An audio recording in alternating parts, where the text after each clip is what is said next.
Live mula sa GMA Network Center, ito ang 24 Oras. Magandang gabi po Luzon, Visayas at Mindanao. Umapela si Labor Secretary Secretary Bello III na iklian ang bilang ng araw na nasa quarantine facility ang mga umuuwing OFW. Base raw kasi sa datos ng IATF, mababa ang bilang ng mga OFW na nagpo-positibo sa COVID. Nauubos na rin daw ang budget ng pamahalaan para sa pagka-quarantine. Pero ang mga medical expert tinutulan ang gusto ni Bello bilang pagtitiyak at pag-iingat lalo't may mga bagong variant. Kahit ang Pangulo ayaw munang magkompormiso. Nakatutok si Joseph Moro.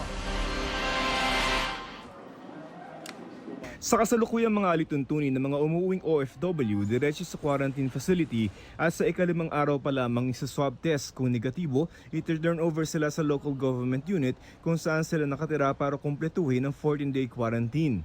Pero gusto ng Labor Secretary Secretary Bello III ibalik yung dating system na pagdating pa lamang isa-swab na agad ang OFW at diretso sa quarantine facility para mag-quarantine ng hanggang 5 araw lamang. Kapag negative sila, then they can be transported to their final destination. Kasi Mr. President, aside from the economic consideration, these OFWs have long missed their homes. Baka naman daw pwede ito dahil sa datos ng IATF, yung positivity rate daw o bilang ng mga nagpopositibo mula sa mga tinitest na OFW ay 1.5% lamang. Kinakapos na rin daw ng budget ng pamahalaan para sa pagka-quarantine ng mga OFW. Sa Talk to the People ni Pangulong Rodrigo Duterte noong Lunes, sabi ni Bello gumastos na ang pamahalaan ng tinatayang 11.4 billion pesos para sa quarantine ng mga OFW. Ayon naman kay Presidential Spokesperson Harry Roque, 1.47 billion pesos na lamang ang pera ng Overseas Workers Welfare Administration at hihingi na sila ng 9.8 billion pesos. Kasama sa Talk to the People address kagabi ang ilang mga doktor na miyembro ng Technical Advisory Group ng IATF. Naiintindihan daw nila ang sitwasyon ng dole pero mahirap na raw. Hindi naman daw agad lalabas na positibo ang OFW kung na-infect ito sa biyahe. Karaniwan daw na sa ikatlo hanggang ikalimang araw pa bago ma-detect ang COVID-19 kaya nga raw sa ikalimang araw nagtitest. At kahit ganito na nga may 40% pa rin mga OFW na sa ikapitong araw nakikitaan ng COVID-19. Ang pinaka-infectious period is yung first week, 5 to 7 days. We can reduce the quarantine period to 10 days, no, from 14 days without testing. And the residual transmission risk is just about 1%. This is really coming from the fact that tests always have a false negative rate. And if we really want to secure our borders, then the only way to go is to implement quarantine strictly, well, preferably for 14 days, but at the minimum, at least for 10 days po. Nag-aalala rin sila sa mga variants ng COVID-19 galing sa ibang bansa. At sa pag-aaral po natin, Mr. President, based on genomic sequences, may isa lang na makalusot. May isa lang na makalusot. Manganak siya ng marami. Doktora, may tanong ko lang ho sa inyo. So the 10 days is the barest minimum para it cannot go pinaka ano na yan ho. Ay, okay. 10 days po without testing. May isang scenario, if you want to test at 7 days. Yung first week kasi talaga po yung pinaka-highest possibility that you will develop symptoms. Nasa panig ng mga doktor si Pangulong Rodrigo Duterte pero wala pang pinal na desisyon dahil pag-uusapan pa ulit ito sa meeting ng Interagency Task Force on COVID Response. Just an off-the-cuff statement before we make the final decision here. I am not ready for a compromise here. About lalo na ngayon. Joseph Moro, Nakatutok, 24 Oras. Marami na raw natanggap na reklamo si Labor Secretary Bello mula sa mga OFW tungkol sa epekto ng pagka-quarantine sa bakasyon nila rito po sa Pilipinas. Hinaing ng ilan na babawasan ang panahon nila para sa pamilya dahil kailangan nilang mamalagi sa mga quarantine facility. Nakatutok si Sandra Aguinaldo. Naka-quarantine ngayon ang OFW na si Michael Mariscotis na dumating sa Pilipinas kahapon mula sa Riyadh, Saudi Arabia. Mananatili siya sa hotel sa Makati hanggang maswab at lumabas ang negative result. Sabi niya, 50 araw lang ang bakasyon niya pero 2 linggo nakalaan sa quarantine. Talagang iisip po yung panahon para makasama yung pamilya niyo po. Awa naman po yung Diyos, paganda po yung certification nila. O alis yung nga pong napuntahan kong buwato, alis complete naman po ma'am. Kaya si Labor Secretary Secretary Bello III hiniling na mabawasan ang bilang ng araw sa quarantine facility ng mga OFW dahil marami na raw siyang natatanggap na reklamo tungkol dito. Sa meeting kasama ang Pangulo kagabi, sinabi ng ilang health experts na pwede namang paikliin ang quarantine days ng mga OFW mula 14 days pababa sa 10 days. Pero ang sabi ni Pangulong Duterte, hindi pa siya handang paikliin ito. Kailangan pa itong pag-usapan ng IATF. Sa IATF Resolution 96, yung mga walang sintomas, isa-swab sa ika-5 araw mula nang dumating sa bansa. Kung negatibo ang resulta, i-endorse na siya sa LGU at doon na kukumpletuhin ang 14 na araw. Sabi ng OWA, 7.2 billion pesos ang nagastos ng gobyerno sa repatriation at quarantine ng mga OFW noong 2020. 6.2 billion pesos daw ang budget ngayong taon pero 4.7 billion pesos na ang nagastos, hindi pa man nangangalahati ang taon.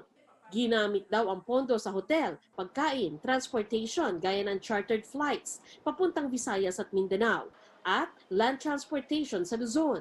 Dito rin daw nakakarga ang repatriation ng mga OFW mula sa ibang bansa.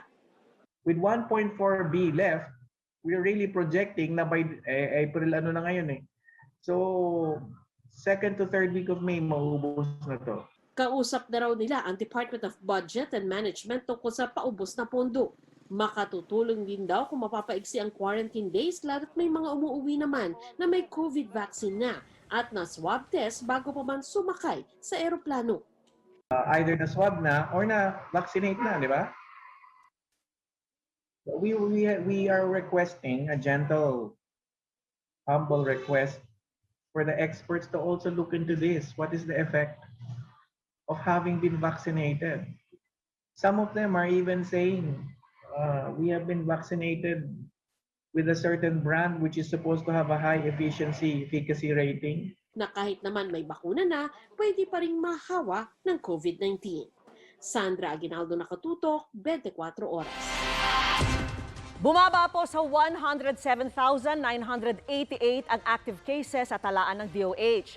Bunsod yan ng binagong sistema ng kagawaran kung saan simula noong Lunes, araw-araw na ang tagging ng mga recovery imbis na lingguhan. Ginawa ring time-based ang pagdeklara ng paggaling ng mga mild o asymptomatic na pasyente kung saan itunuturing na silang recovered 14 na araw mula nang magkasintomas o maswab. Ngayong araw na nga, 17,138 ang mga nadagdag sa gumaling, kaya umabot na sa 846,691 ang lahat ng nakarecover sa COVID-19. Samantala, 8,767 naman ang mga bagong kaso ngayong araw. Sa kabuuan, 971,049 na po ang mga tinamaan ng COVID-19 sa Pilipinas. Nadagdagan naman ng 105 ang mga nasawi, kaya 16,370 na po ang lahat ng namatay sa sakit. Ayon sa DOH, 5 laboratorio pa ang hindi nakapagsumite ng kanilang datos habang 1 lab ang hindi nag-operate noong April 20. As of April 21 naman, batay sa DOH data drop, 2 lugar na lang ang may mahigit 5,000 aktibong kaso sa NCR. Yan po ang Quezon City at Maynila na parehong bumaba ang mga bilang kumpara sa mga naitalang aktibong kaso noong April 20. Sa labas naman ng NCR, mula sa 4, 3 probinsya na lang ang nakapagtala ng hindi bababa sa 5,000 aktibong kaso. Yan po ang Cavite, Rizal at Bulacan. Malaking hamon din para sa mga lying-in clinic ang COVID-19 para sa mga pasyente nilang nanganganak. Sa ilang clinic, mga negatibo lang sa swab test ang pwedeng dalhin sa loob. Yung mga naghihintay pa ng resulta ng swab test ay sa mga tent sa labas nanganganak. Nakatutok si Sandra Aguinaldo. Nakamask mula labor hanggang sa panganganak ang ginang na ito sa Betigo Belmonte Lying-in Clinic. Dito siya sa isang tent sa labas ng klinik ng anak. Ang resulta kasi ng requirement na swab test, hindi pa lumalabas nang magsimula siyang mag-labor. At bilang pag-iingat ng klinik, tanging yung mga negatibo lamang sa swab test ang pwede sa loob. May gitsang taon na ang pandemya kaya may sistema sa mga ganitong kaso ang Betigo Belmonte Lying-in Clinic ng Quezon City Local Government. May mga cases po talaga na nanganganak na pero wala pa pong result. So ang nangyayari po, sineseparate po namin sila sa mga patient po na negative talaga. Yung mga inang manganganak na at positibo sa COVID, tinatanggap pa rin naman ng klinik. Mananatili sila dito sa hiwalay na tent na may mga kama at kompletong gamit. We salute nga all our doctors in our lying in because imagine the courage, the challenges that they're facing, but still they manage to deliver all these patients without mortalities. Ang Batasan at National Government Center Lying-in Clinic may pop-up medical tests gaya nito. Ang problema raw may mga buntis na dumarating na lang sa ospital nang hindi sumasailalim sa PCR test. Paalala ng Quezon City Health Department, libre ang swab test sa lungsod at pwedeng magpa-schedule ang mga buntis bilang bahagi ng prenatal care. Ang pakiusap lang nila sana raw, sikapin pa rin ng mga malapit na mga anak na magpa-swab test para sa proteksyon ng lahat. QC is really accepting naman our all mothers. Yun nga lang sana, we wish to recommend talaga they have the test po para at least it's more on prevention also for the health workers, likewise for the other patients also inside the line. Sandra Aguinaldo, Nakatutok, 24 Oras.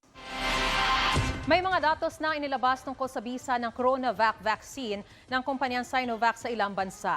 Gaya sa Chile kung saan significant protection daw laban sa COVID-19 ang ibinibigay ng Sinovac vaccine. Pero hindi pa ito nasusuri ng independent medical experts. Yan ang tinutukan ni Lay Alves. Kung dati mga datos lang mula sa libo-libong participants sa clinical trial meron ang mga bakuna kontra COVID-19, ngayon may aktual na datos na mula sa mga binakunahan. Sa Chile nga kung saan ginagamit din ang COVID-19 vaccine ng Sinovac, higit 10 milyong individual na binakunahan ang pinag-aralan. Ayon sa gobyerno ng Chile, significant protection ang ibinibigay ng Sinovac vaccine at mas epektibo pa raw para maiwasan ang malubhang sakit. Sa pag-aaral ng Chile, 67% effective ang Sinovac vaccine sa prevention ng symptomatic infection.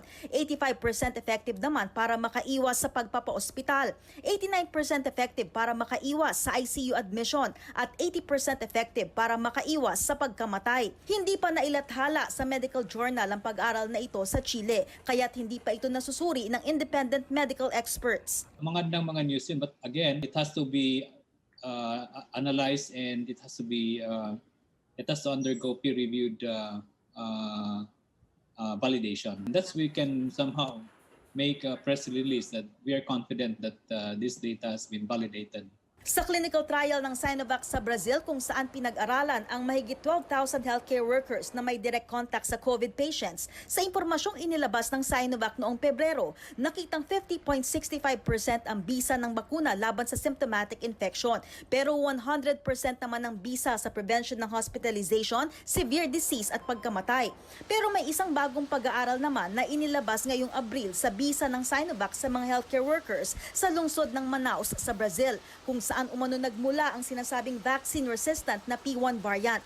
Hindi pa peer-reviewed o hindi pa nasusuri ng independent medical experts ang pag-aaral na ito. Pero nakasaad doon na 49.6% ang efficacy ng CoronaVac ng Sinovac laban sa P1 variant. Bahagyang mas mababa ito sa WHO efficacy threshold na 50%. Gayunman, nakasaad naman sa pag-aaral na nagpakita pa rin ng pagiging epektibo ang bakuna sa symptomatic SARS-CoV-2 infection sa gitna ng P1 variant transmission. Kaya kailangang paigtingin ang vaccination efforts bilang tugon sa pagkalat nito. Sa clinical trial naman sa Turkey, pinag-aralan ang higit 7,000 binakunahan ng Sinovac ng mga healthcare workers at iba pang miyembro ng populasyon. Nakita namang 83.5% ang overall efficacy nito. Sa clinical trial sa Indonesia, 65.3% naman ang iniulat na overall efficacy rate. Ayon sa mga eksperto, walang bakunang 100% ang proteksyon na hindi magkaka-COVID ang binakunahan. Pero yun ang medyo maganda sa mga bakuna ngayon kasi kung halimbawa yung i-fix nila sa symptomatic, so ibig sabihin, it prevent you from getting the symptom, but at the other end, if you get the virus, it will prevent you from getting severe. Endpoint, I would consider, most important is when that vaccine prevents you from dying. As of April 20, sa mahigit 3 million vaccine doses na dumating na sa bansa, lagpas 1.5 million doses na ang naibakuna. Total na ito para sa Sinovac at AstraZeneca. In the real world, especially now with the surge of cases, the vaccine that is available, the first vaccine that is available that will be given to you, approved by FDA, EUA and including that of the VEP, get that vaccine because our cases, surge of cases, just like unimaginable. Anybody can get the infection. Leigh Alves, Nakatutok, 24 Oras. Dagdag na kalahating milyong dose ng bakuna ng Sinovac ang dumating po ngayong araw sa Pilipinas. Kaya inaasahang makakapagpatuloy na ulit sa ilang lugar ang nahintong bakunahan. Nakatutok live si Ian Cruz. Ian. Vicky, karagdagan na kalahating milyong Sinovac vaccines na binili ng Pilipinas ang dumating sa bansa ngayong araw. At lula ng isang Philippine Airlines flight mula sa Beijing ay dumating sa Pilipinas ang nasa kalahating milyong doses ng CoronaVac vaccines pasado alas 5 ng hapon. Sinalubong ito ni Vaccine Czar Carlito Galvez Jr., bahagi ito ng biniling Sinovac vaccines ng Pilipinas sa China. Ayon sa impormasyon na nakuha ng GMA News mula kay Yusek Lir na kabutahe ng DOH, 60% ng bagong dating na bakuna ay mapupunta sa NCR at mga katabing rehiyon ng Central Luzon at Calabar Zone kung saan mataas ang kaso ng COVID-19, habang ang nalalabing 40% ay ilalaan naman sa iba't ibang bahagi ng bansa. Ilan sa mga LGU sa NCR ang tumigil sa pagbabakuna dahil sa kakulangan ng supply para sa first dose ng bakuna na inaasahang makapagpapatuloy na sa pagdating ng mga bakuna ngayon. Sabi ni Dr. Ted Herbosa, ang medical consultant ng NTF against COVID-19, may inaasahan pang bakuna ng Sinovac na darating sa katapusan ng buwan. Sa kabuuan, nasa 3 milyon na Sinovac vaccines na binili at donasyon mula sa China ang napasakamay na ng bansa. At umaasa si Herbosa na darami na ang bakuna simula Hunyo upang bumilis na ang pagbabakuna sa bansa. Narito ang ilan sa ating mga panayam. Majority nito sa Metro Manila, mga 20% or 25% sa Metro Manila. Dahil kasi yun ang usapan natin sa NITAG na i-saturate natin yung Metro Manila para kagad magkaroon ng herd immunity by October or November. Yun ang ating ginagawa nating objective. At the same time, yung Gamaleya, considering na yung Gamaleya is negative 18 yun, very delicate. Ang mga prepared ng mga LGUs are dito sa NCR at saka yung other centers dito sa Visayas at saka sa Mindanao. 3,200 plus na ang vaccination center. Magbakuna lang sila araw-araw ng 100, that's about 300,000 vaccines every day, di ba? Kung magagawa yon every day. So supply lang talaga kulang.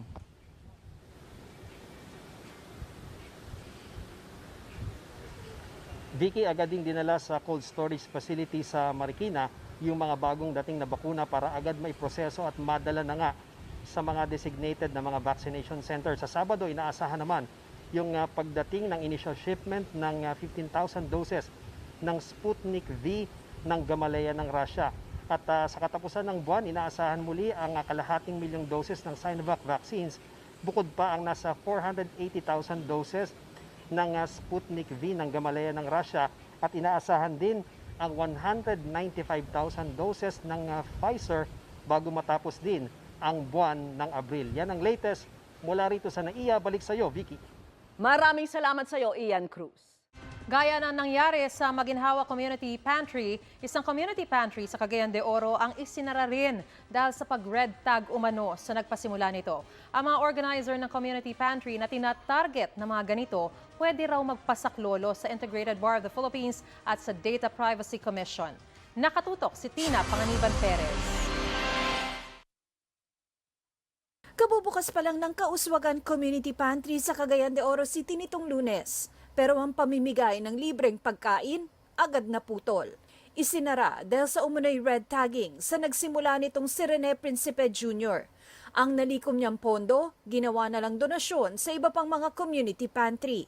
Tuesday night pa lang po nakaka-receive na kami ng cyber attacks, personal attacks sa social media ng mga troll accounts linking me to terrorist organizations. And we woke up po nung Wednesday morning na nagkalat na po yung flyers dito sa buong daan sa Pasil Road po sa tapat naming bahay. Hindi lang po sa tapat ng bahay kundi maging dun sa malalayong daan na naglalaman ng black propaganda.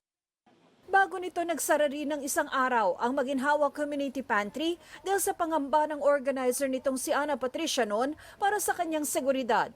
Ito'y nampuntahan siya ng mga pulis para kunin ang kanyang phone number at iba pang personal na impormasyon at tanungin kung anong organisasyon ang kanyang kinabibilangan. Ayon sa Integrated Bar of the Philippines, pwedeng lumapit sa kanila ang kahit sinong organizer ng community pantry para sa libreng tulong legal. Ang mga organizer daw na kinuna ng personal na impormasyon pwedeng dumulog sa Data Privacy Commission. Number one, they can seek the assistance of the Data Privacy Commission.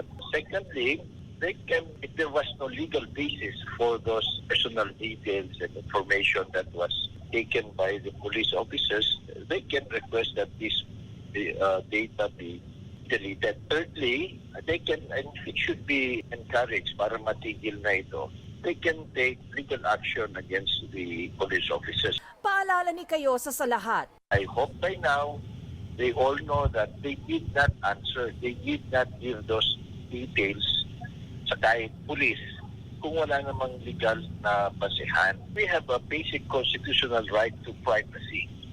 Privacy not only in our houses, in our offices, but also privacy to the information, personal information.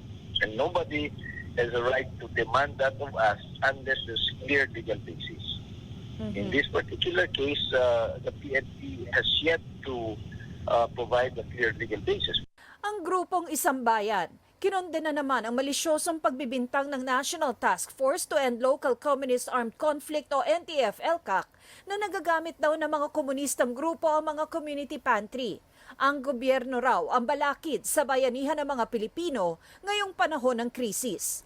Dahil sa mga alegasyon ng NTF-ELCAC laban sa ilang organizer ng mga community pantry, sabi ng ilang senador, mas mabuting gamitin na lang daw ang budget ng task force para sa tulong ngayong may pandemya. Sabi ng tagapagsalita ng NTF-ELCAC na si Lieutenant General Antonio Parlade Jr., huwag na raw idamay ang NTF-ELCAC. Tanggalin na lang daw siya kung nais nila. Si Presidential Spokesperson Harry Roque, nilinaw na bukas ang pamahalaan sa lahat ng gustong tumulong. As far as the community pantries are concerned, malinaw po ang posisyon ng Presidente dyan, malinaw ang posisyon ng DILG, malinaw ang posisyon ng PNP. Let 1,000 community pantries bloom. Pero tutol naman daw ang palasyong tanggalan ng pondo ang NTF-ELCAC. Kakausapin daw nila ni DILG Secretary Eduardo Año, si Defense Secretary Delfin Lorenzana tungkol kay Parlade. Si AFP Chief Cirilito Sobejana, kinausap na raw si Parlade. I called the attention of General Parlade. I invited him to this headquarters, at the General Headquarters. I reiterated to him my guidance, and that is to be very deliberate and exercise due diligence in all our actions, may it be by words or in deeds. Tina Panganiban Perez, nakatutok, 24 Oras. Good evening mga kapuso! Fully recovered na ang aktor na si Khalil Ramos matapos magpositibo sa COVID-19 kamakailan. Nag-negative naman sa COVID ang close contact at girlfriend niyang si Gabbi Garcia na ngayon ay nakikiisa sa bayanihan spirit sa pamamagitan ng sarili niyang community pantry. Makichika kay Nelson Canlas. Hindi lang nag-donate, nagtayo pa ng sariling community pantry si Kapuso Global endorser Gabbi Garcia. Napa-paid forward na rin daw siya. dahil sa nakakahawang bayanihan ng mga Pinoy. Sinabi ko sa parents ko na nakaka-inspire naman to. Noong una, sabi ko, sige, let's start small. Meron kasi kaming regular na nagtitinda ng gulay dito sa village namin, pati ng sorbete. Sabi ko, bilhin ko na lang muna lahat ng tinda nila for the day. The next day, ginawa na namin. Naglatag na kami ng tent. Rin na nakakatuwa kasi ang daming donations, overflowing yung donations na dumadating. Natutulungan daw nila ngayon ang mga delivery rider, security guard at mga kapuspalad na pumapasok sa kanilang village sa Parañaque. If you wanna help, then okay, thank you. But if you don't wanna help, tas may masasabi ka pa, huwag ka na lang, kumbaga, let's not spread negativity na lang, di ba? Let's help each other go through this pandemic. Ang boyfriend ni Gabbi na si Khalil Ramos nagkwento sa mga pinagdaanan matapos tamaan ng COVID-19 nitong Marso. I had very mild symptoms. May konting hingal, tsaka nangati yung throat ko ng konti, tsaka headaches, yung headache na migraine. Pero hindi ako nagkalagnat at hindi rin tumuloy sa ubo. At mabuti na lang ay hindi niya nahawahan ang kanyang pamilya. Close contact ni Khalil, ang girlfriend na si Gabbi na kinailangan ding mag-quarantine. She had to also undergo quarantine, pero ayun, thankfully, never siya nag-positive actually, and her whole family also is safe. So buti na lang.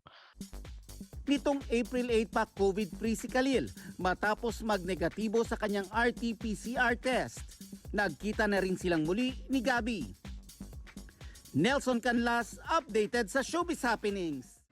Ang verbal agreement ni Pangulong Duterte at Chinese President Xi Jinping noong 2019 ang sinisisi ni dating Senior Associate Justice Antonio Carpio kaya raw hindi umaalis ang mga Chinese vessels sa West Philippine Sea. Sa naturang kasunduan, pinayagan ng Pangulo ang mga Chino na mangisda sa loob ng ating exclusive economic zone. Pero ang giit ni Carpio, hindi ito pwedeng gawin ng Pangulo. Nakatutok si Chino Gaston. Sa kabila ng ilang beses na diplomatic protest ng Pilipinas at mga matadapang na babala ni Defense Secretary Delfin Lorenzana, bakit may mga Chinese vessel pa rin sa West Philippine Sea? Sa tingin ni dating Senior Associate Justice Antonio Carpio sa kanyang kolom sa Philippine Daily Inquirer, dahil yan sa verbal agreement ni na Pangulong Rodrigo Duterte at Chinese President Xi Jinping na pinapayagan ng Pilipinas na mangisda sa Exclusive Economic Zone o EEZ nito ang China. Sabi ni Carpio, hindi pwede ipamigay ng Pangulo ang exclusive na karapatan ng mga Pilipino na mangisda sa sariling EEZ nang walang formal na kasunduan o treaty na dumaan sa Senado. Dapat din daw isiwalat ang laman ng kasunduan gaya ng kung gaano karaming barko ang pinapayagan, anong mga buwan pwede mangisda ang mga Chinese at kung hanggang kailan ang bisa ng kasunduan. Sa kanyang State of the Nation address noong 2019, sinabi ng Pangulo na kaya raw pinayagan niya ang China na mangisda sa ating karagatan ay dahil may traditional fishing rights ito roon, base umano sa ruling ng Arbitral Tribunal. I was invoking yung traditional fishing rights. It is in that arbitral ruling.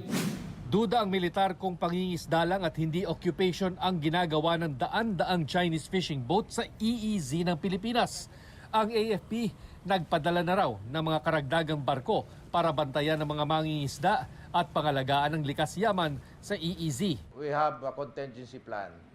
In fact, mayroon tayong yung Crimson Spear. And that plan is intended to really protect our sovereignty, particularly our exclusive economic zone in the West Philippine Sea. As of now, we are deploying naval assets. As I've mentioned a while ago, we have 10 naval assets that secures our exclusive economic zone and our fishermen. Dehado man, sa gamit at dami ng tauhan, hindi raw takot ang AFP sa giyera sa China. Pero sa ngayon, marami pa namang paraan para ayusin ang gusot ng hindi gumagamit ng dahas. Hindi dapat tayo matatakot sa gera. Lalo na't ang ginagawa natin ay para sa ating bansa at para sa ating bayan. Subalit, mayroon pa namang ibang paraan na not war in nature. We still have diplomatic approaches that may work in addressing the prevailing problem at the West Philippine Sea. Wala pang bagong pahayag ang palasyo kaugnay nito. Pero dati na nilang sinabi na kahit may verbal agreement ay hindi raw ito nangangahulugang hindi na igigiit ng Pilipinas ang karapatan nito sa West Philippine Sea. Chino Gaston, nakatutok, 24 oras. Thank you rin sa iyo, Maris at Ivan. Thank you. you. At yan ang mga balita ngayong Huwebes. Ako po si Vicky Morales. Ako po si Mariz Umali. Ako po si Ivan Mayrina, buong puso para sa Pilipino. Ito po ang GMA, walang kinikilingan, walang pinoprotektahan. Walang kasinungalingan, serbisyong totoo lamang. At dahil di natutulog ang balita, Nakatuto kami, 24 oras.